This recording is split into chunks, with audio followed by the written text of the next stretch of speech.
Dis-moi, oncle Michel, tu m'as parlé l'autre fois, si j'ai bien compris, de la cuisine au goré, mais tu n'avais pas fini, je crois.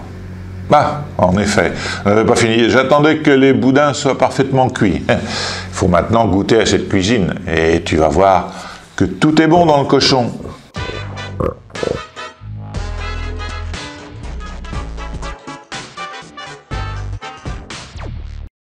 Mais on ne mange pas tout de suite, quand même.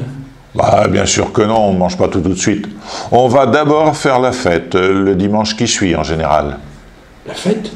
Bon, plus exactement, on va réunir tous ceux qui ont participé à la préparation, à la tuerie du cochon. Les voisins et les proches parents, en général. Ouais, c'est un repas de famille, en quelque sorte. Oui, on invitait les gens à venir manger la tête au goret. Vraiment à la tête au goret. La tête au goret?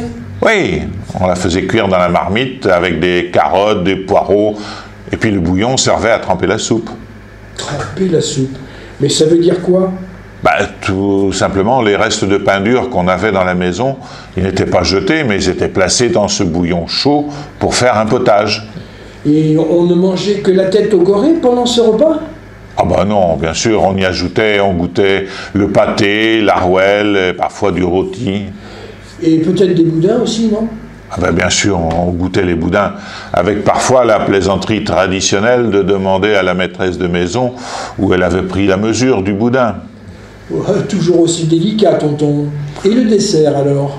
Bah, le dessert, on avait profité du four qui avait été allumé pour cuire la viande, on en profitait pour faire des gâteaux variés.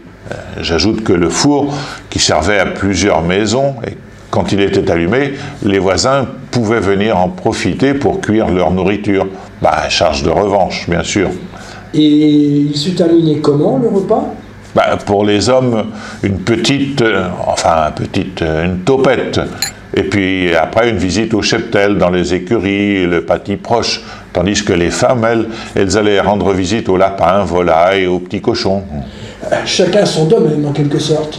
Eh oui, comme tu as pu le constater, au-delà d'être un rite annuel qui permettait de pouvoir manger toute l'année, tant par les pièces de viande que les préparations charcutières élaborées en jambon, saucisses ou conserves, la cuisine de cochon est aussi une tradition paysanne, un moment de labeur où se tisse le lien social dans les campagnes, où se tissait le lien social dans les campagnes.